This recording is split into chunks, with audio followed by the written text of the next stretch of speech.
שלי עולה על הגול, ומה ראש השנה שלי עולה על הגול, ומה ראש השנה שלי עולה על הגול, מה אומר לכם, רגע גדול מזה,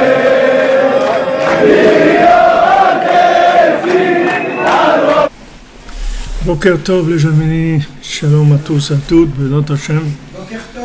Une excellente journée dans ce mois-là de Shvat où il y a toutes les plantes qui commencent à pousser, donc il y a des Yeshuot, Baruch Hashem, des grandes Yeshuot pour tout le monde. Il faut s'accrocher dans la Emouna, on va avancer et avoir beaucoup de belles choses pour chacun et chacune, Bézat Hashem. Il faut juste s'accrocher à la Emouna, savoir que Baruch Hashem, les tzadikim sont avec nous, ils nous accompagnent.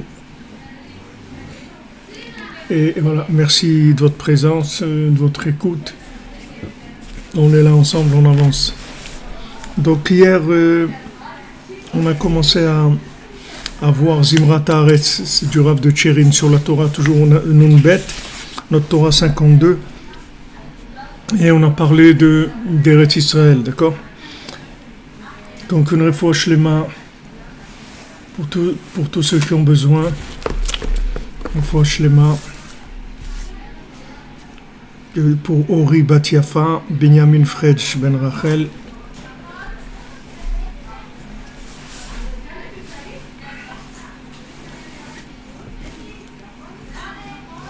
Non.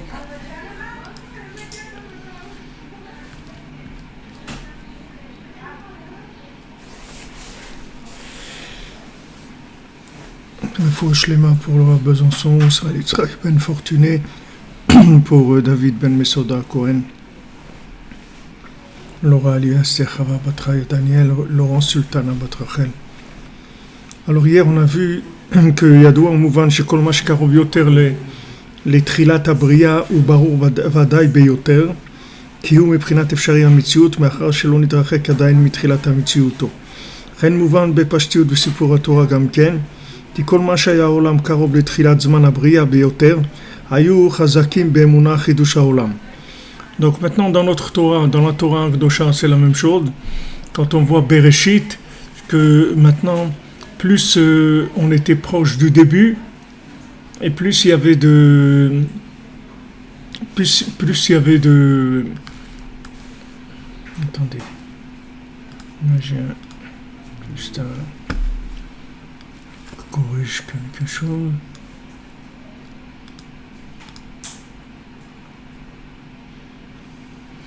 Je corrige parce que sur YouTube c'était pas en mode public, les gens ne pouvaient pas se connecter.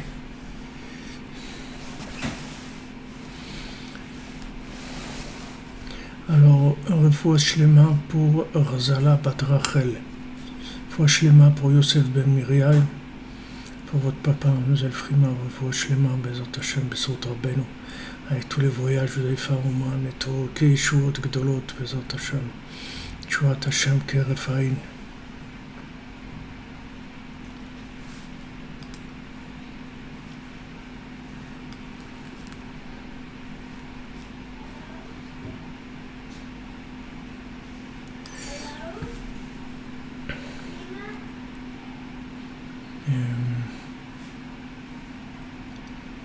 Je sais pas dans YouTube si ça marche parce que je vois qu'il n'y a pas de gens connectés.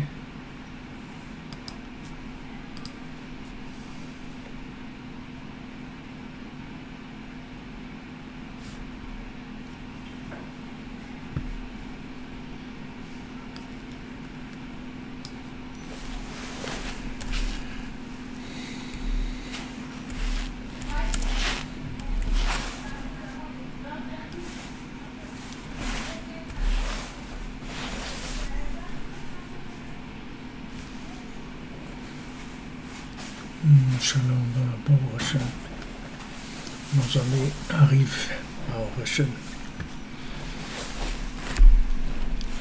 Alors, donc, une bonne journée pour tout le monde, avec beaucoup de délivrance dans tous les domaines. Ne vous inquiétez pas, Bezat Hashem, ça va aller très fort.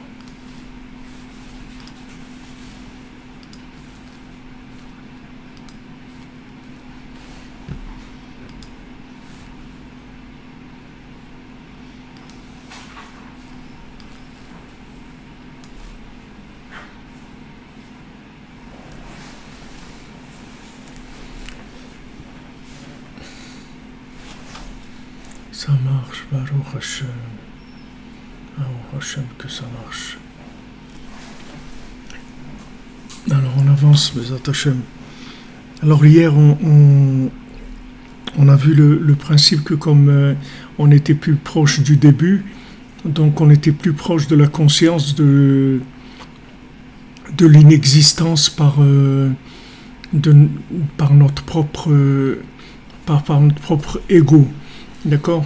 Du moment où on est au début de la création, donc il n'y a personne qui va commencer à se prendre pour quelqu'un qui s'est créé lui-même, comme Paro, il disait qu'il s'est créé lui-même, ou bien chacun dans sa tête qui pense que c'est lui qui maîtrise sa vie, c'est lui qui décide de faire des choses, etc. Tous ces principes-là, ils viennent du fait que la personne, elle est loin du début. Parce que si on était au début, alors on aurait la conscience que voilà, tout vient d'être créé.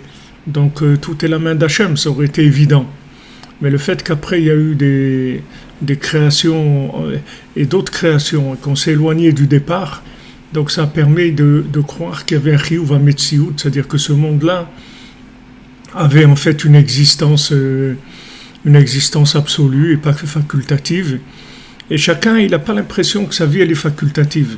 Chacun a l'impression que sa vie, elle est absolue. Alors que la vie de chacun, elle est entièrement facultative.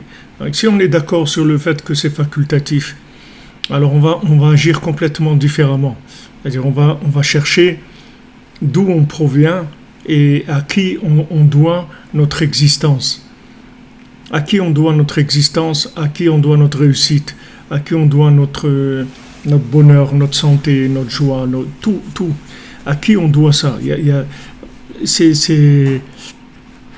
Imaginez-vous, vous rentrez dans votre maison, vous trouvez la table mise et tout bien arrangé, il y a de la musique, et c'est propre, ça veut dire qu'il y a quelqu'un dans la maison. D'accord? Maintenant, si vous vous habituez que tous les jours c'est comme ça, alors à la fin, vous pensez que bon, c'est normal, c'est la vie, c'est comme ça. La vie, c'est comme ça, qu'il y a dû manger sur la table tout le temps et tout. Et comme il y a beaucoup qui pensent comme ça, que leur vie, c'est normal, c'est comme ça, c'est normal. Comme quelqu'un m'a dit, il était très en colère et tout, alors il a, pendant des années, contre sa femme et tout, bon, il a divorcé. Il m'a dit, combien ça a duré la liberté? 2 semaines. Après 2 semaines, ça y est, il s'est retrouvé tout seul. S'ennuie, il ne sait pas quoi faire de sa vie. Les gens, ils ne se rendent pas compte. Ils ne se rendent pas compte que tout ce qu'il y a, c'est renouvelé. C'est ce qu'il dit ici, c'est que au début de Bereshit, alors c'est beaucoup plus facile de croire dans Emunat Chidush HaOlam, c'est-à-dire le fait que chaque chose, elle est voulue par Hachem, elle est donnée par Hachem tous les jours. C'est pas quelque chose qu'on a obtenu puis on est tranquille. Il y a pas de, tout est obtenu tous les jours. Il y a des choses tous les jours, il y a des changements dans le monde. Il y a des changements, il y a des situations qui ont évolué d'un côté ou d'un autre. Ça, c'est voulu tous les jours. Donc, c'est pas, il faut faire attention de ne pas s'habituer, pas s'habituer aux causes à effet, c'est-à-dire d'avoir une autre cause que Hachem lui-même. Savoir que toutes les causes du monde, c'est Hachem. Maintenant, des fois, Hachem, il passe par quelque chose. Par exemple, il va passer par un médicament, il va passer par un travail, ou va passer par un conjoint, ou va passer par des enfants, ou va passer par n'importe quoi. Mais il faut savoir que cette cause-là, c'est pas la véritable cause.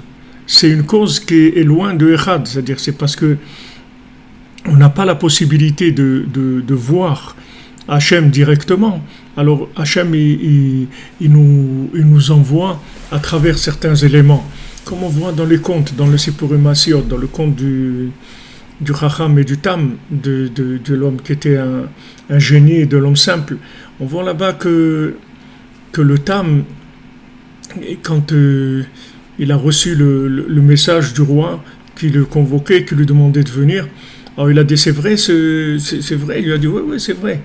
Alors le roi il n'a pas voulu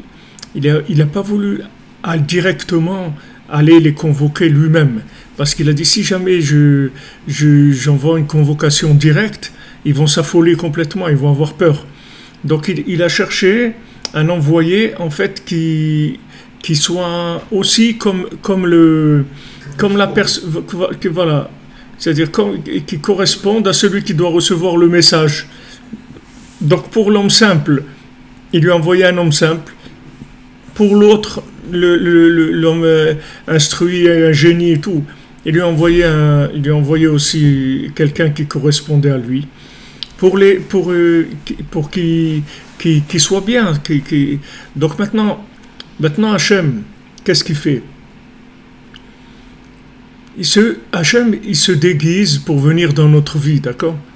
Il va pas nous affoler, il va pas venir de façon choquante. Il va venir sans nous affoler.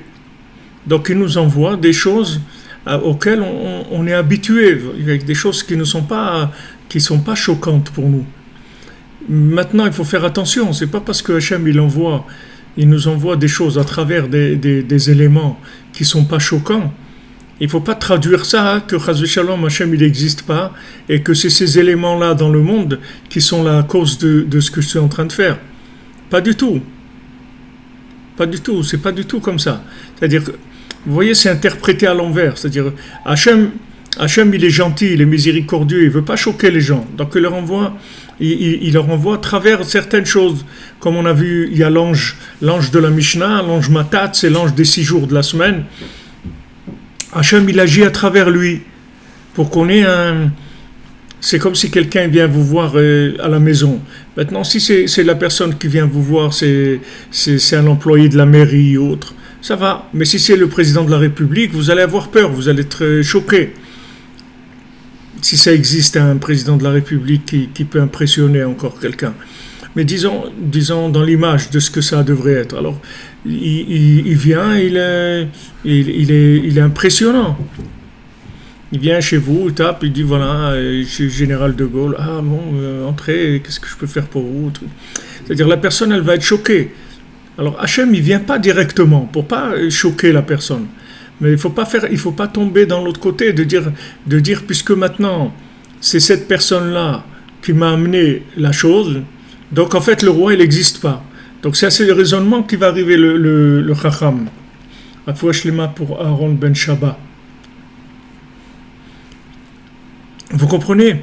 C'est-à-dire le fait qu'il y a intermédiaire, ça donne la possibilité de croire que c'est l'intermédiaire qui nous a amené la chose.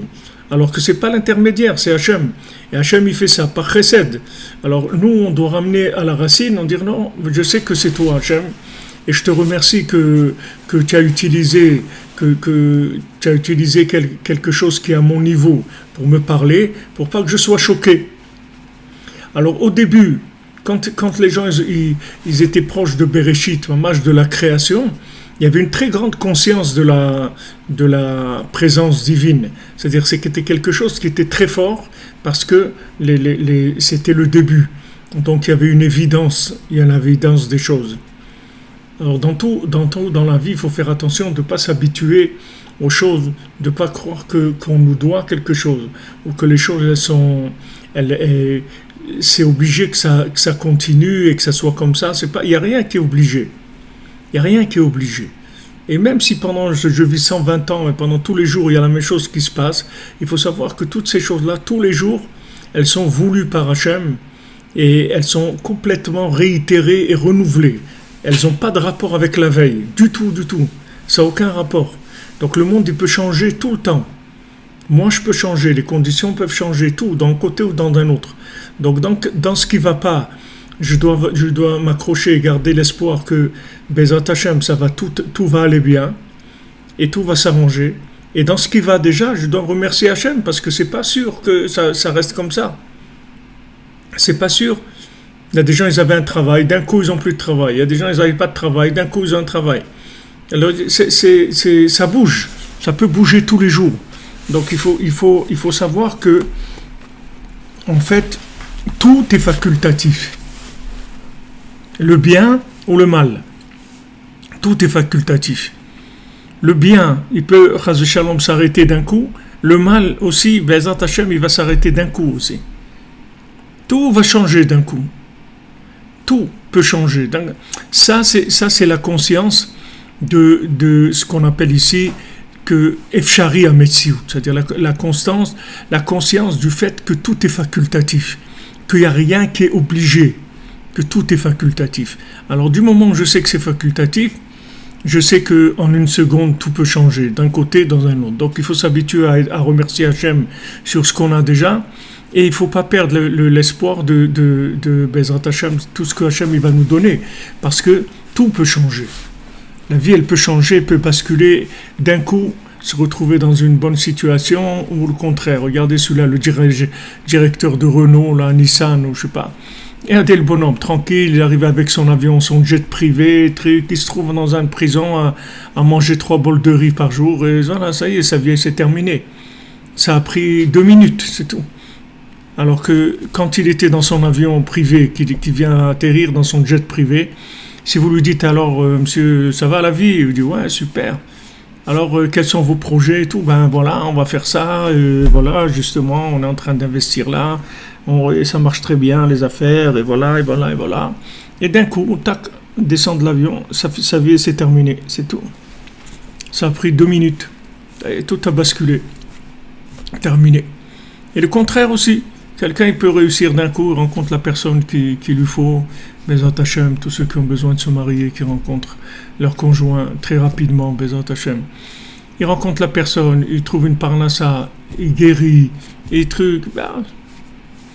Voilà, il y a un monsieur en Amérique, il était dans le coma pendant des mois, et ils l'ont débranché parce qu'ils ont dit, bon, il n'y a plus rien à faire. Et quand il a débranché, il s'est réveillé, et il s'est levé, et ils sont rentrés à la maison. C'est tout. Voilà. Alors ce monsieur-là, il croyait que ça y est, il était dans le coma. Ils l'ont débranché parce qu'il n'y a plus rien à faire. On ne va pas le laisser comme ça avec les machines. Donc ils l'ont débranché. Et je ne sais pas qu'en le débranchant, Mina Shamaim, Hachem il l'a réveillé, il s'est levé. Et voilà, il est rentré chez lui, il est très content, tout va bien. Donc il n'y a pas de... Faut pas dire maintenant... les choses elles sont comme ça. Il n'y a rien qui est comme ça. Ni d'un côté, ni d'un autre. Il n'y a pas d'acquis. Il faut que vous sachiez qu'il y a un flux permanent. Il y a un flux permanent. C'est pas quelque chose... Il y a pas d'acquis. Tout est avec un flux de vitalité permanente. Il n'y a pas d'acquis. Quand tu ouvres ton robinet, il y a de l'eau qui sort. D'où elle sort cette eau? Tu crois qu'elle sort du robinet? L'eau, elle vient de quelque part. Elle n'est pas là, elle n'est pas dans ton robinet, l'eau. Elle vient d'une source d'eau. Maintenant, toi, tu es habitué. Toujours que tu ouvres le robinet, il y a de l'eau. Alors, tu crois que c'est le robinet qui donne de l'eau à la fin. Tu dis, ah ouais, j'ouvre le robinet, il y a de l'eau. Non, l'eau, elle vient de quelque part. C'est un flux qui vient de quelque part. Tout ce qu'on a, c'est comme ça. Tout ce qu'on a, il y a un flux qui vient de quelque part. Et ce flux-là, il évolue, il change. Tout le temps, tout le temps. Donc, il y a une conscience du côté facultatif. Le côté facultatif, ça aide énormément. D'un côté, pour avoir de l'espoir, d'un autre côté, pour ne pas avoir de l'orgueil. Savoir que c'est facultatif. Que les gens, voilà, un monsieur installé des trucs, PDG de Renault, Nissan, on parle tous c'est des chiffres de millions d'euros, et des milliards, et des trucs, et voilà ça, et des prestations de 50 millions, de 500 millions d'euros, des trucs énormes. Des trucs, voilà, ce monsieur-là, c'est l'image de la réussite dans le commerce et tout, extraordinaire. Voilà, en 2 minutes, il a terminé, il n'a plus de copains, il n'a plus de trucs, là, tout ça, et c'est fini. 3 bols de riz par jour, il a perdu 10 kilos, le bonhomme, c'est tout, c'est terminé.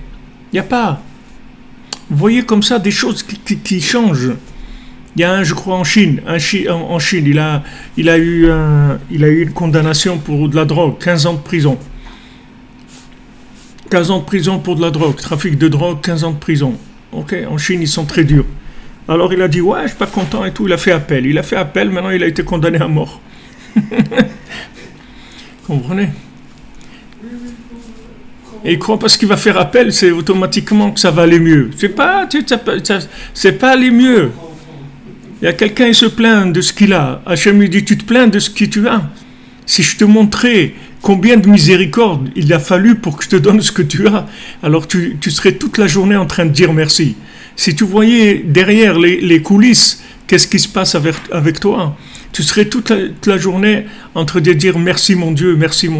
Comme David Ameller, il dit merci mon Dieu que c'est mon fils qui veut me tuer, parce qu'au moins mon fils il sera pas cruel quand il va me tuer. Mon fils il va avoir un peu de peine pour moi, je suis son père, il va être gentil quand même avec moi. Regardez David Ameller. Au lieu d'aller dire ouais c'est quoi mon fils, je l'ai mis au monde, je l'ai nourri, je l'ai truc et maintenant il veut me tuer, c'est pas du tout ça qu'il dit David Ameller. Il dit merci mon Dieu que c'est mon fils que tu as envoyé pour me tuer parce que je sais qu'il sera moins cruel que quelqu'un d'autre.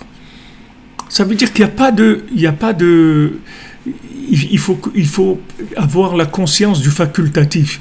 Alors la conscience du facultatif, ça enlève les angoisses. Les angoisses, c'est de croire que les choses elles sont figées.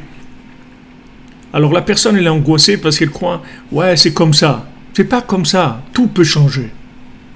D'un côté comme d'un autre. Alors d'un côté sois content, ne te plains pas. Ne te plains pas parce que tout peut changer. Donc ne te plains pas. Et d'un autre côté, ne te décourage pas parce que tout peut changer. Voilà cet homme simple là, qui avait il était simple, il faisait des chaussures à 3 coins, etc. Et en fin de compte, il est devenu ministre sur tous les ministres. Il est arrivé au poste le maximum, au poste qu'il y avait dans le pays, alors que c'était un cordonnier qui était, même son métier, il ne savait pas le faire. Donc vous voyez qu'il y a des changements, il y a des évolutions possibles. Donc d'un côté, il faut s'habituer à dire merci sur ce qu'on a, et d'un autre côté, il faut avoir l'espoir que les choses elles peuvent changer. Donc ça allège énormément, ça allège l'ego, qu'il ne soit pas trop lourd, parce qu'on sait que c'est facultatif, la réussite elle est facultative. Et d'un autre côté, ça allège le souci, parce qu'on sait que le souci, il peut changer complètement, il peut évoluer, disparaître. Donc d'un côté comme d'un autre, c'est quelque chose qui nous aide énormément, la Emunat Chidush Haolam, de savoir que tout est facultatif.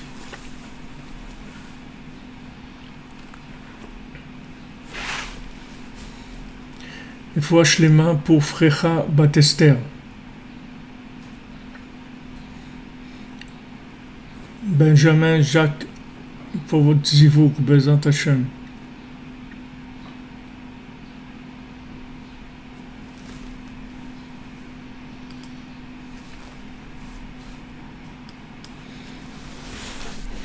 D'accord, ça s'appelle la conscience du Chidush Haolam. Conscience de Chidush Haolam, ça veut dire la conscience que tout est facultatif. C'est-à-dire, il n'y a rien que c'est obligé que ça soit comme ça. Il n'y a rien de figé. Tout est en mouvement. La réussite, l'échec, le manque, le truc, tout est en mouvement. Et fouache les mains pour Daniel Aziza Bat Chana. וכן בשאר פרטי ענייני האמונה,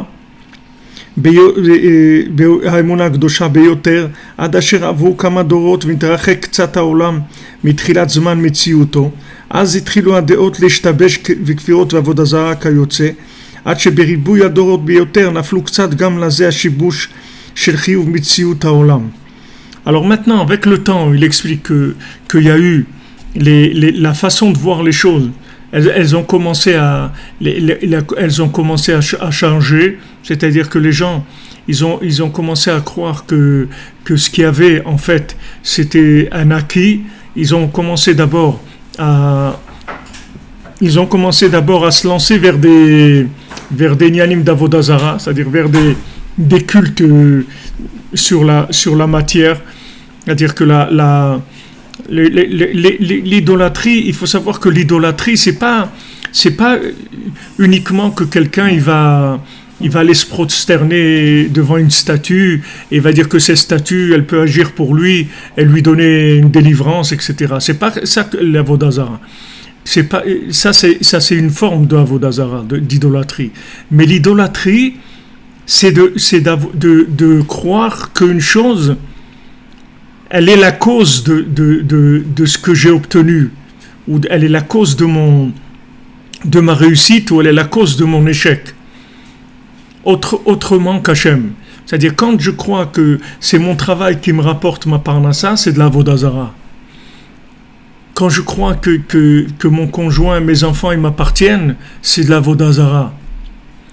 Tout est en mouvement.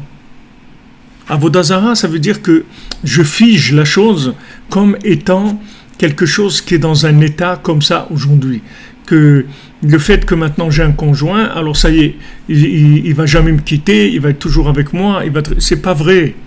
Chaque jour, ça évolue. Chaque jour, il y a Hachem, il donne encore un jour que ça marche, etc. Mes enfants, tout le monde, c'est la même chose. Tout le monde, tout ce qu'on vit, c'est le même principe. Donc la Avodah Zara, c'est de dire qu'une chose est la cause de ma réussite, de mon échec ou de mon souci, autre que Hachem. Ça, c'est Avodah Zara. Quand on dit c'est l'autre qui m'embête parce que c'est un idiot, il truc et tout, ça, c'est Avodah Zara. Ce qu'il faut se dire, c'est que l'autre maintenant, lui m'embête, il me fait ce qu'il me fait. Alors lui, il est responsable d'être l'envoyé de cette chose-là. Mais c'est son problème, c'est pas le mien. Moi, mon problème, c'est de dire, voilà, si maintenant Hachem, il m'envoie ça, qu'est-ce qu'il veut me dire par là? Et même si je comprends pas, alors je le dis à Hachem, je dis, regarde, voilà, il y a ça et ça, je comprends pas pourquoi, mais je sais que tu m'envoies des messages et tout, j'aimerais comprendre qu'est-ce que je dois faire pour changer, etc. Toi, tu dois avoir affaire avec Hachem. Tu dois pas avoir affaire avec la cause. Cette cause-là, c'est un envoyé, c'est pas lui. Comme Rabbi Nachman il l'a dit sur celui qui lui faisait tous les problèmes et tout, il dit j'ai de la peine pour lui qu'il a été choisi pour faire cette chose-là. Il a été choisi pour cette shlichut, c'est-à-dire pour faire cette mission. Pourquoi il a été choisi à lui pour faire la mission d'être Olek sur Rabbi Nachman? Pourquoi c'est lui qui a fait ça, qui lui ont donné cette chose-là à lui? Alors pourquoi? Parce que Rabbi Nachman il savait très bien que c'est pas lui le problème. Le problème c'est qu'il y a des anges accusateurs dans le ciel qui empêchent l'homme de développer, qui empêchent l'homme de réussir, qui empêchent l'homme de trouver Hachem parce qu'ils sont jaloux et ils ont dans les mains la loi. Nul n'est censé ignorer la loi. Donc ils ont de la loi. Ils ont dit voilà, il y a des lois. Regarde, les hommes ils transgressent la loi. Alors, il transgresse la loi, il n'a pas le droit à ça, il n'a pas le droit à ça. Alors, ils viennent toute la journée en train d'essayer de nous accuser. Alors ça, dans le monde, ça entraîne des problèmes. Mais ces problèmes, ils viennent de là, ils ne viennent pas de l'envoyé. L'envoyé, c'est pas lui, il ne faut pas le regarder. Lui, maintenant qu'il a choisi d'être envoyé pour ça, c'est son problème. C'est sûr qu'il n'aurait pas dû, mais c'est son problème.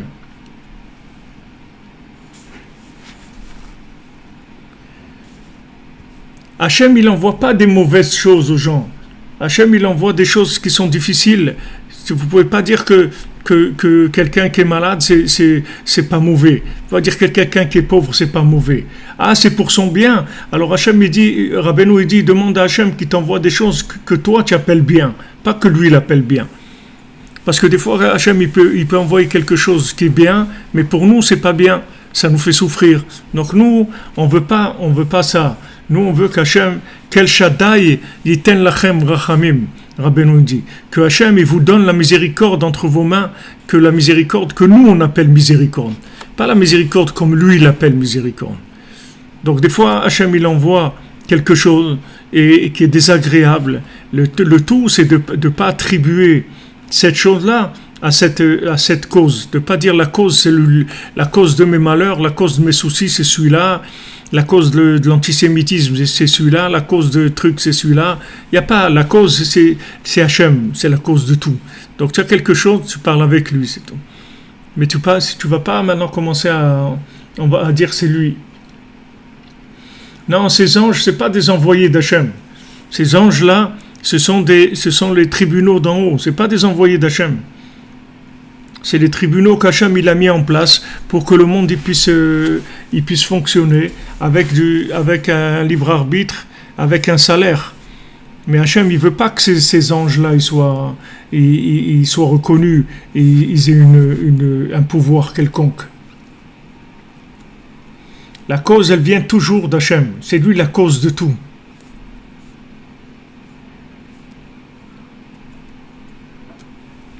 Lui, c'est la cause de tout.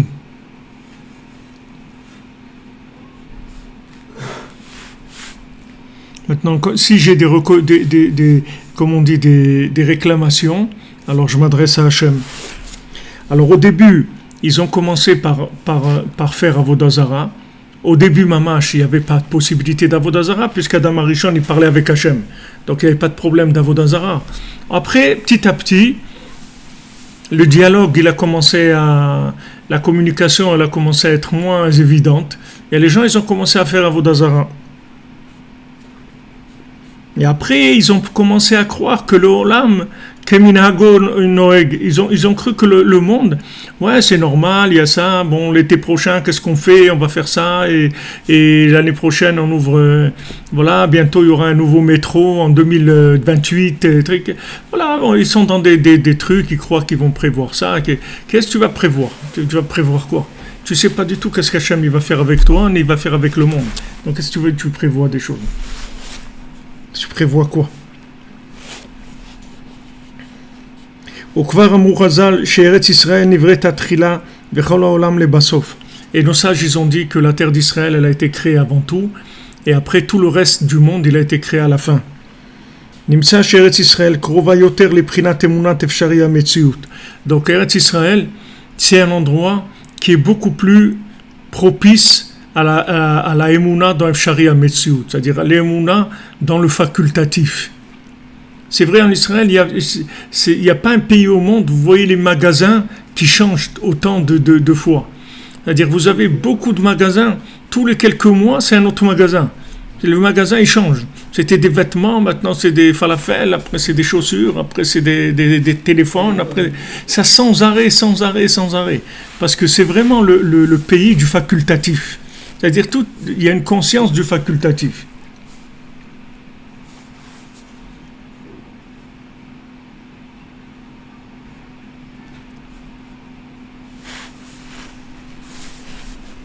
Il faut accepter sa vie, monsieur Zenou.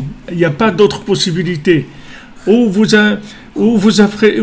acceptez votre vie, ou vous devenez dingue, c'est tout. Il n'y a pas autre chose. Ou vous dites c'est Hachem qui veut ça, ou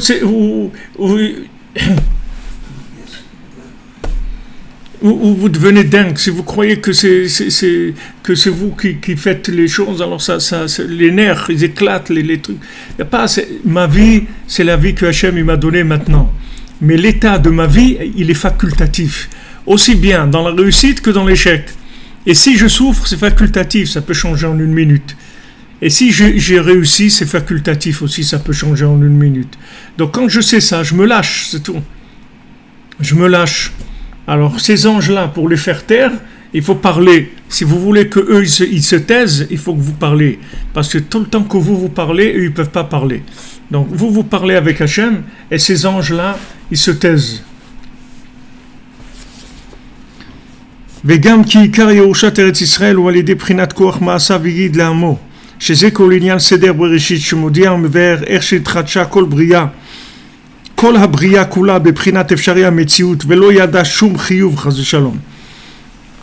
Et maintenant, tout l'héritage d'Eretz Israël, c'est avec le principe de Koach Ma'asa Vigid Le'amo. C'est-à-dire que maintenant, Hachem, il a montré à son peuple et il a montré au monde que c'est lui qui crée toutes les choses. D'accord ? Ça, c'est la base de l'héritage de la terre d'Israël. C'est-à-dire que si maintenant, tu veux hériter d'Eretz Israël, tu veux hériter de toute chose qui est quelque chose qui a une valeur qui est importante. Chaque chose qui est importante dans ta vie, si tu veux maintenant t'assurer que cette chose-là, tu vas la garder tout le temps, c'est en étant conscient que c'est facultatif. C'est comme ça que tu vas la garder, la chose. C'est-à-dire, nous, on croit que garder la chose, ça veut dire en étant sûr que ça nous appartient. C'est le contraire.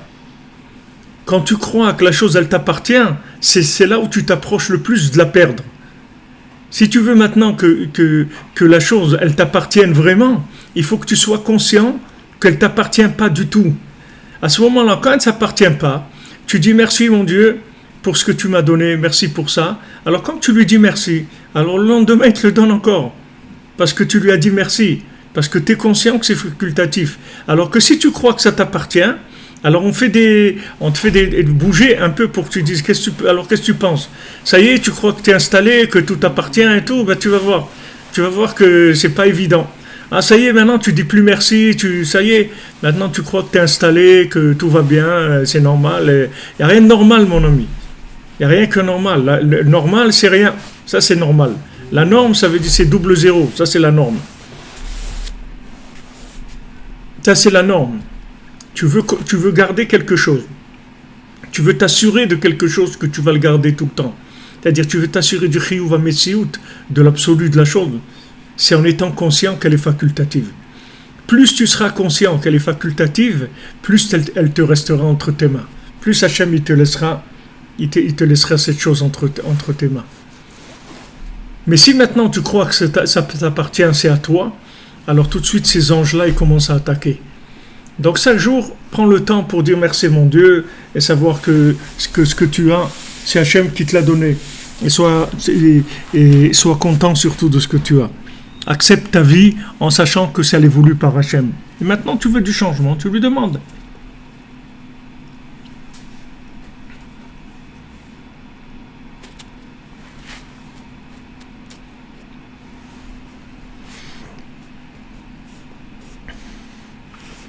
Donc il n'y a aucune obligation, tout est facultatif. Et plus tu vas t'approcher de niveaux élevés, et plus le droit d'accès, c'est la conscience du facultatif. Fais attention. Le jour où tu crois que tu es plus toléré, que maintenant ce que tu as, tu l'as de droit, tu t'approches de la fin. C'est la méthode la meilleure pour perdre la chose qu'on a. Mais si tu es conscient que tu es toléré, que c'est facultatif, on va jamais te l'enlever. Parce que c'est ça l'acquisition c'est ça qui s'appelle acquisition de l'infini. Acquisition de l'infini, ça veut dire que je suis conscient que ce que je reçois, c'est de la bonté d'Hachem, c'est un flux d'Hachem, c'est un vouloir d'Hachem. Donc ça, c'est la meilleure manière pour conserver la chose. C'est comme ça que j'inclus la chose dans Chiyuv HaMetziut. Vous voyez, quand Rabbeinu nous dit dans la Torah 52 que maintenant, quand tu fais Hitboud et doute, tu t'inclus dans l'existence absolue. Comment tu t'inclus dans l'existence absolue ? Par le bitoul, par la soumission à Hachem. Cette soumission à Hachem, c'est quoi ? C'est de savoir que tout est facultatif. De droit, j'ai droit à rien. J'ai rien de droit. Même la prière, quand la Gemara dit il faut que tu fasses ta prière que des tachnounim. C'est-à-dire que quand tu viens prier, il faut demander des cadeaux d'Hachem. cadeau gratuit. Rachmim v'tachanunim, que de la miséricorde et de la supplication pour obtenir du gratuit. Il ne faut pas venir avec la prière comme si tu es de droit, que la chose elle te revient de droit. La chose ne te revient pas de droit du tout. Droit, tu as droit à rien. Ça, c'est le droit. Droit, c'est rien. Comme Rabbi Nachman dit, une seule faute que vous avez faite, toute votre vie, vous ne pouvez pas la réparer. Donc, ne vous occupez pas de ça, appuyez-vous sur moi et faites ce que je vous dis de faire, c'est tout. Et avec ça, tout va marcher. Faites ce que fait. Cette conscience-là, que en fait, Hachem, il nous fait cadeau des choses. Ah, maintenant, il y a des choses qui vont pas, qui sont désagréables. On aurait aimé que ça sorte mieux et tout. Ok, c'est Hachem qui veut comme ça. Si j'ai maintenant des revendications, des réclamations, je m'adresse à lui, c'est tout. Mais sachez que plus vous allez vouloir vous approcher de Dieu, c'est-à-dire vous approcher de l'infini, plus il va falloir que vous développiez la conscience du facultatif. Sinon, ça ne marche pas. Même dans la Kabbalah, c'est comme ça. Les secrets de la Torah, c'est la même chose. Il y a des gens, ils ne peuvent pas étudier les secrets de la Torah. Pourquoi ? Parce que leur tête, elle est construite sur des systèmes binaires. Ils comprennent que les raisonnements logiques. Voilà, ça donne ça. 1 plus 1 égale 2. 1 plus 1 égale 3. Ils comprennent la logique, c'est-à-dire des systèmes binaires. Mais les secrets de la Torah, ça ne marche pas avec système binaire. Pourquoi on l'appelle la Kabbalah ? La Kabbalah, ça veut dire recevoir. C'est-à-dire, c'est pas comme quelque chose qui est un raisonnement. La Kabbalah, c'est quelque chose que tu reçois. C'est pas quelque chose qui est un raisonnement. Et dans la Kabbalah, il n'y a pas de raisonnement. Si tu commences à raisonner avec de la logique dans la Kabbalah, tu vas te perdre complètement. Parce qu'il n'y a pas, c'est l'étude des secrets de la Torah, elle ne vient pas avec de la logique. Dans le système même des sphirotes, il n'y a pas de logique. Il y a une certaine logique, mais ce n'est pas que ça. C'est pas que ça. C'est-à-dire, chaque chose, elle inclut le reste. Donc, il n'y a pas une façon de voir la chose que comme elle est. Si tu prends une sphira, par exemple, qui s'appelle la bonté, le chesed, dans cette sphira-là, elle-même, il y a toutes les autres sphirotes aussi. Seulement, cette sphira, elle est plus chesed que les autres sphirotes. Mais toutes les autres sphirotes, elles sont dans le chesed aussi. Et tu prends la rigueur, la gvoura, aussi, il y a toutes les sphirotes dans la gvoura. Donc, tu vois, quand tu veux étudier les secrets de la Torah, tu dois avoir une souplesse il ne faut pas avoir une rigidité mentale. C'est-à-dire, il faut être souple dans le raisonnement. Sinon, ça ne marche pas. Tu ne peux pas comprendre. Alors que si tu rentres dans le niglé de la Torah, sur le côté révélé de la Torah, ça va avec le raisonnement. Il n'y a pas de problème. Tu raisonnes dans la logique, ça, c'est la compréhension logique. Mais les secrets de la Torah, ce n'est pas de la logique, du tout. C'est-à-dire, ce n'est pas un système logique. Il y a une certaine logique, mais ce n'est pas la logique du binaire. C'est une autre dimension. Donc, chaque fois que tu voudras t'approcher d'Hachem, chaque fois que tu voudras être plus proche d'Hachem, il faut savoir que tu dois lâcher la logique pour rentrer dans le chiyuv hametziut. C'est-à-dire que si tu veux exister de façon absolue, toi, tu dois avoir une conscience du relatif, c'est-à-dire du facultatif. Et à ce moment-là, tu vas t'inclure dans l'absolu. Et plus maintenant tu vas te rapprocher, et plus on va être exigeant dans ta conscience du facultatif. Tu vois, Moshe Rabbeinu, il arrive, il tape le rocher. Hachem lui a dit, tu vas parler avec le rocher, et tu vas faire sortir de l'eau. Moshe Rabbeinu, il tape le rocher. L'eau, elle sort, etc., mais il a tapé le rocher. Donc quand il a tapé le rocher, Hachem lui dit, tu ne rentreras pas en Eretz Israël. Direct. Voilà, tu ne rentres pas en Eretz Israël. Pourquoi ? Parce que vous ne m'avez pas sanctifié aux yeux du peuple. Si tu avais parlé avec le rocher, que le rocher l'aurait donné de l'eau, alors le peuple il aurait vu que c'est un miracle et ça aurait été, tu aurais fait grandir mon nom. Mais attendez, maintenant il y a eu d'autres... il y avait eu beaucoup de miracles dans la sortie d'Égypte. Il y a eu beaucoup, les plaies, les trucs, il y a eu l'ouverture de la mer Rouge, il y a eu plein de miracles. Pourquoi maintenant pour uniquement et même de taper un rocher avec un bâton, ça aussi c'est un miracle. Tape-toi sur les rochers, tu vas voir si tu vas te sortir de l'eau.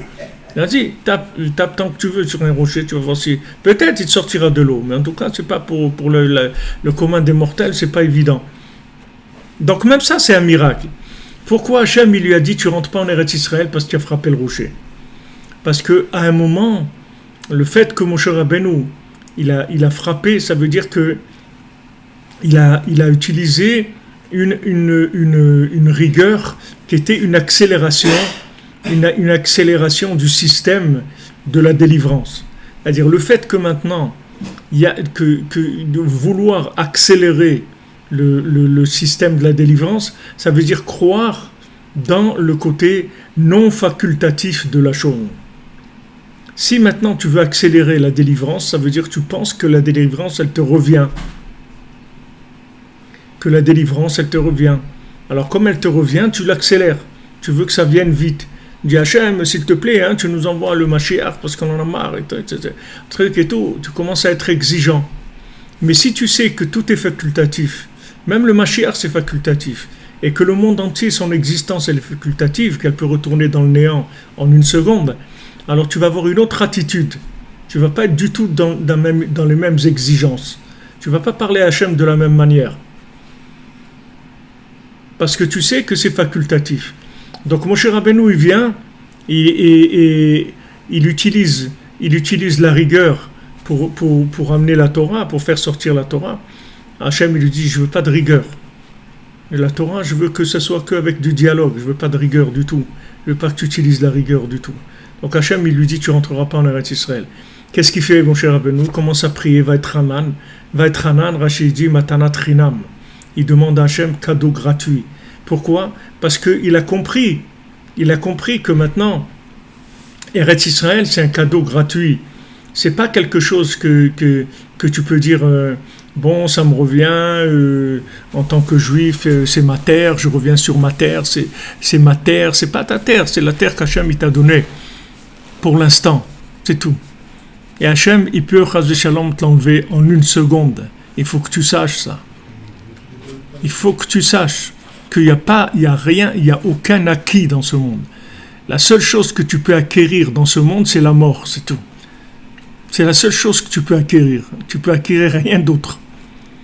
Tu peux acquérir que des choses qui vont se détruire. Ça, tu peux en acquérir autant que tu veux. Des choses qui vont se détruire. Regardez, ils ont découvert en France que les magasins Amazon, ils jettent des millions de trucs qu'ils n'ont pas vendus. Ils les jettent, des millions de choses. Pas des dizaines, des millions. Des millions de choses qui sont jetées parce que ça y est, ils ont passé la période pour la vente, c'est-à-dire que ils jettent des millions de trucs. Il y a des gens, ils n'ont pas de quoi manger. Il y a des gens, ils n'ont pas de trucs. Et il y a d'autres, ils jettent des millions de trucs. Quand tu jettes, ça veut dire quoi? Tu jettes quoi? Baltachrit, tu détruis le monde. Pourquoi tu détruis? Tu ne peux pas organiser, au lieu de faire ça, tu organises un truc pour des pays qui n'ont pas. Et tu leur dis, voilà, payez le transport et on vous envoie tout ça. Et vous en faites ce que vous voulez. Pourquoi pas faire ça? Parce que les gens, ils n'ont pas ils croient que le monde, il leur appartient, c'est tout. Les gens, ils croient qu'ils sont là ils font des études sur des siècles, ce qui va se passer, l'évolution écologique, l'évolution économique, et l'évolution de trucs, et l'évolution de ci et ça. Alors que le monde, en une seconde, il peut changer. Donc, mon cher Rabbeinu, il comprend le message. Qu'il n'y a aucune rigueur à avoir pour obtenir quoi que ce soit, qu'il n'y a aucune exigence. Parce que dès qu'on parle d'exigence, ça veut dire qu'on parle de chiyuv hametziut, c'est-à-dire on croit que la chose, elle nous revient, ou qu'il y a un système de cause à effet. Donc il switch sur le principe de Matanat Rinam, cadeau gratuit. Il dit, s'il te plaît, ok, Hachem, laisse-moi rentrer, cadeau gratuit. Cadeau gratuit. Donc tout ce qu'on va demander, on demande cadeau gratuit. Du moment où tu demandes cadeau gratuit, donc on rentre plus, on regarde pas ton dossier comme étant quelqu'un à qui revient quelque chose, parce que tu demandes, non, moi il me revient rien du tout. Mais je viens, je vous demande, faites-moi cadeau, ça, c'est tout. Moi, il me revient rien. D'après ce que je suis, moi, j'ai aucune exigence. Voilà, mais je vous demande si vous pouvez me donner cette chose-là, parce que j'en ai besoin, c'est tout. Mais cadeau gratuit, c'est-à-dire, je sais pas.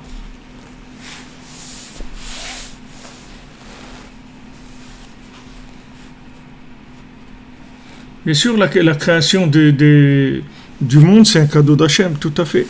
C'est que un cadeau.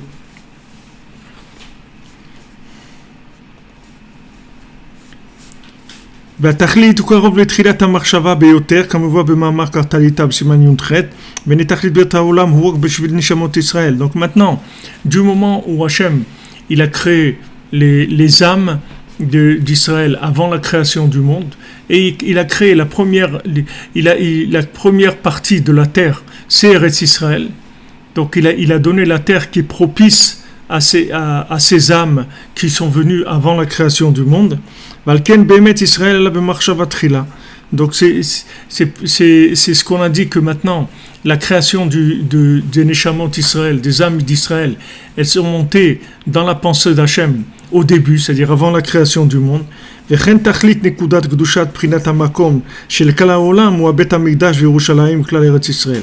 Donc maintenant, le point central, le point central du monde, c'est-à-dire quand on veut trouver l'endroit le plus sanctifié, l'endroit le plus saint qu'il y a dans le monde, c'est le Beth Amikdash et Yerushalayim et Eretz Israël en général.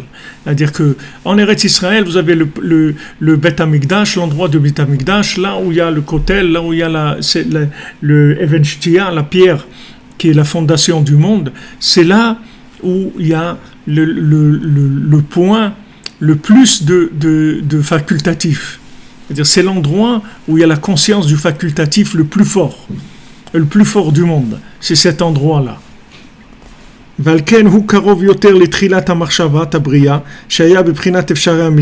voilà, c'est ce qu'il dit, c'est que donc cet endroit-là, il est beaucoup plus proche de la conscience du facultatif. C'est-à-dire quand on vient dans cet endroit-là, en fait, ce qui émane de cet endroit-là, c'est la conscience du facultatif. Et la conscience du facultatif, c'est ça qui amène toutes les délivrances. Quand quelqu'un il prie, mais il croit que la chose elle lui revient, maintenant on lui demande de prier. C'est juste, c'est une façon de faire. C'est-à-dire c'est comme on dit, comme remplir un formulaire ou autre, il doit prier. Mais si maintenant quelqu'un il a conscience que en fait rien ne lui revient, tout est facultatif, ça lui ouvre la porte pour avoir tout, puisque c'est facultatif. Donc tu peux tout avoir. Quand est-ce que tu peux pas tout avoir? Quand tu crois que tu as des droits. Quand tu as des droits, on va te dire voilà. Il y a maintenant des compagnies de charter, par exemple, ils te font des billets pas chers pour les gens entre 7 et 80 ans. Si tu as plus de 80 ans, ça coûte plus cher. Et si à moins de 7 ans, ça coûte plus cher aussi. Et comme ça, ils ont fait des sélections. Pourquoi? Et je ne sais pas quel est leur cheshbon. C'est-à-dire que maintenant, du moment où je sais que ce monde-là, il a été créé à partir de rien, d'accord? Et que moi, toute mon existence, elle est à partir de rien. C'est-à-dire qu'il n'y a aucune base d'où je suis le développement. C'est-à-dire qu'il n'y a pas une base qui correspond à la racine de ce que je suis. Ce que je suis, c'est renouvelé, c'est tout. Il n'y a pas d'antécédent. Et c'est renouvelé de façon entièrement miséricordieuse et facultative. Donc ça ouvre des portes pour oser demander. Tu peux demander beaucoup de choses, puisque c'est facultatif. Donc tu peux tout demander. Parce que de façon facultative, tu peux tout obtenir. Donc Moshe Rabbeinu, il a vu que Hachem lui interdit de rentrer en Eretz Israël. Alors il est passé sur un autre canal. Il a dit va être Hanan, Matanat Rimam. Se plie, donne-moi un cadeau gratuit, je te demande. Ok, j'ai pas le droit et tout, c'est facultatif, laisse-moi rentrer gratuit. Et s'il avait ajouté encore une prière, il serait rentré. Gratuit. Donc tout se peut s'obtenir par le gratuit. Donc en fait, quand il te manque quelque chose, ce qui te manque, c'est la conscience du gratuit. C'est ça qui te manque. Tu n'as pas la chose parce que tu n'es pas conscient que la chose elle est gratuite. Si tu étais conscient qu'elle était gratuite, tu l'obtiendrais, il n'y aurait pas de problème. Mais le fait maintenant que tu as une certaine logique un certain ego. Cette logique et cet ego, il te donne une approche de droit par rapport à certaines choses. Et le fait que maintenant tu as une approche de droit par rapport à certaines choses, c'est ça qui fait que tu l'obtiens pas, la chose. Tandis que si tu viens en disant, écoute, de toute façon, ce que j'ai, c'est gratuit. Ce que j'ai, c'est facultatif. Pourquoi je vais demander que ça? Je vais demander tout ce que j'ai besoin, parce que c'est gratuit de toute façon. Donc, en fait, qu'est-ce qui bloque? Pourquoi tu n'obtiens pas ce que tu dois obtenir? Parce que tu crois que ça te revient. C'est pour ça que tu ne l'as pas. Mais si tu dis, ça ne me revient pas, c'est facultatif, alors tu vas voir que tu peux obtenir tout. Parce que c'est ça la base de la création du monde. C'est la conscience du facultatif. C'est-à-dire, Bereshit, bara Elokim et Hashamayim et Haaretz, le début, la conscience du début, c'est le facultatif. Donc ça, c'est le plus haut niveau de conscience que tu peux avoir. Et il faut faire attention parce que dans la vie, bien que la vie, elle a l'air de nous amener vers des acquis, mais il faut faire attention, c'est un faux ami. C'est pas vrai. C'est pas vrai. C'est pas parce que tu as avancé dans la vie que les choses que tu as déjà acquises, elles sont à toi. C'est pas vrai. Il y a des gens, ils ont acquis de la connaissance, ils ont perdu la tête. Il y a des gens, ils ont acquis de l'argent, ils ont perdu l'argent. Il y a des gens, ils ont acquis de la santé. Il y a des gens, ils font du sport, des trucs et tout. D'un coup, boum, des trucs. Il y a pas, tu ne peux rien acquérir ici. Il faut faire attention. Et si maintenant tu es conscient que tu ne peux rien acquérir, c'est la meilleure assurance pour le garder. Plus tu vas savoir que c'est facultatif, plus tu vas le garder longtemps. Parce que Hachem, il cherche que des gens qui sont conscients du facultatif. Parce que si les gens ne sont pas conscients du facultatif, Hachem, il n'existe plus dans le monde. Si tu crois qu'il y a des causes à effet, si tu crois que ça te revient de droit, donc où il est Hachem là-dedans? Ça y est, tu as le droit à la vie, tu as le droit à l'égalité, tu as le droit à la fraternité, tu as le droit à la truc, tu as le droit à ça, tu as le droit à rien. Tu n'as pas le droit à la vie, tu as le droit à rien. Tout c'est un cadeau d'Hachem. Donc si tu sais que c'est facultatif, c'est comme ça que tu vas garder le cadeau. Et si tu crois que ça t'appartient, ça s'en va. Donc maintenant, mon cher Rabbeinu, il vient, il frappe le rocher, c'est-à-dire il utilise la rigueur pour frapper le rocher. Comme Rabbeinu dit, Mathéos, le bâton, c'est le bâton de la force qui vient par le fait que la personne, elle est érudite ou elle a fait beaucoup de mitzvot, c'est-à-dire que mon cher Rabbeinu, il était grand dans la Torah, il avait des forces. Alors il a voulu utiliser ça. Quand il a voulu utiliser ça, il dit tu rentres pas en Eretz Israël. Parce que pour entrer en Eretz Israël, il faut la conscience du facultatif. Il faut la conscience du provisoire. Il faut la conscience que ce que tu as, c'est provisoire et facultatif. Donc à ce moment-là, tu fonces, tu fais tout ce que tu as à faire. Tu peux inscrire tes enfants dans les meilleures écoles et tout. Pourquoi? Parce que tu sais que c'est facultatif. Mais si tu croyais que ça te revient de droit, tu irais que à ce que tu as droit. Automatiquement, ta tête elle te limiterait par rapport au contexte social, par rapport à ton intelligence, par rapport à ton argent, par rapport aux gens que tu connais, s'ils peuvent t'introduire. Toi, tu connais rien, tu sais rien. Tout est facultatif. Maintenant, j'ai envie de mettre mes enfants dans telle école parce que je vois qu'elle est bien pour mes enfants. J'y vais.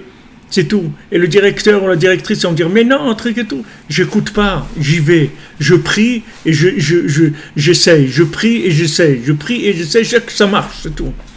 Et si maintenant vous vous accrochez, vous lâchez pas, vous allez voir que ça marche.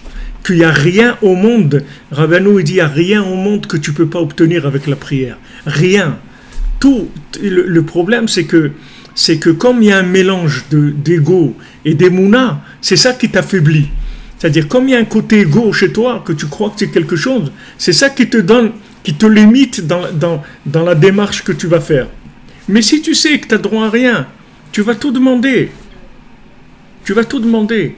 Comme la halakha dans Shabbat. Si maintenant quelqu'un il est pauvre, alors la communauté, elle doit lui donner pour Shabbat. Alors on dit, tant que la personne, elle se débrouille toute seule, elle n'a pas besoin de la communauté, alors il faut qu'il mange le minimum et qu'il n'ait pas besoin de la communauté. Même s'il mange un morceau de pain avec une sardine, c'est tout, mais qu'il n'ait pas besoin.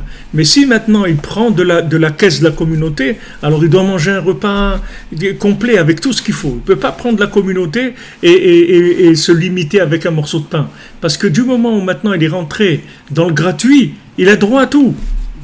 Quand avant il était dans ce qui lui revient de droit, alors voilà, de droit, tiens, un morceau de pain, une sardine, ça c'est le droit.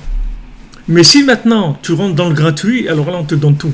Il y a pas on ne peut pas te dire, voilà, on te donne le minimum, sois content. Non, on va te donner tout, bien, large. Alors en fait, ce qu'on n'a pas, ce qu'on n'obtient pas, c'est parce que dans notre tête, on a des droits, certains droits. Alors ces droits-là, c'est eux qui nous empêchent d'obtenir. Donc mon cher Rabbeinu, il comprend ça. Il voit que c'est ça. Il commence Matanat Chinam, cadeau gratuit. Voilà, ok, on ne parle pas de droit, de rien du tout. J'ai rien fait, mon cher Rabbeinu, j'ai pas sorti les peuples d'Égypte, j'ai rien fait. J'ai rien fait du tout. Je te demande gratuitement, laisse-moi rentrer, c'est tout. Je te demande, s'il te plaît, gratuitement, laisse-moi rentrer. Je sais que c'est facultatif et c'est provisoire et c'est pas à moi et tout. Je demande s'il te plaît. Alors si maintenant tu as cette attitude-là, avec cette attitude, tu peux tout obtenir. Absolument tout ce qu'il y a dans le monde, tu peux l'obtenir comme ça. Tout. Et ce que tu n'obtiens pas, en fait, c'est ton ego qui t'empêche de l'obtenir. Parce que ton ego, l'ego, c'est la preuve que les choses, elles sont pas facultatives, qu'elles sont de droit. C'est-à-dire que la personne a le droit à ça. C'est ça son ego. Elle croit qu'elle est intelligente. Mais qu'est-ce que ça veut dire que tu es intelligent? Il y a des gens intelligents, ils sont devenus fous en une seconde. Qu'est-ce que ça veut dire que tu es intelligent? Voilà ce monsieur, je vous ai dit, il était riche et tout. Il est arrivé avec son avion, jet privé et tout. 2 minutes après, il est en prison, le bonhomme. Ça y est, maintenant, avant qu'il va sortir, combien d'années il va rester? Ça y est, sa vie s'est terminée. Donc, t'as quoi, en fait? T'as rien. C'est que du provisoire. Maintenant, c'est que du provisoire. Vas-y, mon homme. Vas-y. Prends. Demande tout ce que tu as besoin. Puisque c'est provisoire. Ah, maintenant, tu vas pas oser. Tu vas pas oser parce qu'il y a de l'ego, c'est tout. Ton ego, il te limite l'imagination. Il te limite l'espoir. Il te limite d'imaginer des jours meilleurs. Parce que, tu vois, des choses qui sont des choses de cause à effet. Ça c'est comme ça, et ça c'est comme ça, et moi je suis comme ça, et le truc est comme ça. Et tu figes les choses. Alors comme tu les figes, tu peux pas t'ouvrir sur la bonté gratuite. Tu veux de la bonté gratuite, tu sais rien du tout. Ce que tu as besoin, tu demandes à Hachem, c'est tout. Tu sais rien. Mais tu sais que tu as le droit à tout, parce que justement tu as le droit à rien. Comme il dit Yaakov à Esav, moi j'ai tout. Pourquoi? Parce que j'ai rien. Tu vois bien, j'ai passé cette rivière, j'avais rien. J'avais un petit baluchon, un bâton, un petit baluchon. Maintenant, regarde, je viens avec 4 femmes, 11 enfants, des troupeaux, des trucs. Tout ça, c'est quoi? C'est cadeau d'Hachem, c'est tout. Cadeau d'Hachem, c'est tout. Moi, j'ai rien. Moi, si tu dis à moi, j'ai droit à rien. C'est ça qui l'a entretenu, l'assurance de ce qu'il avait. Et c'est ce qui lui a ouvert les portes pour obtenir plus. Bezat Hachem.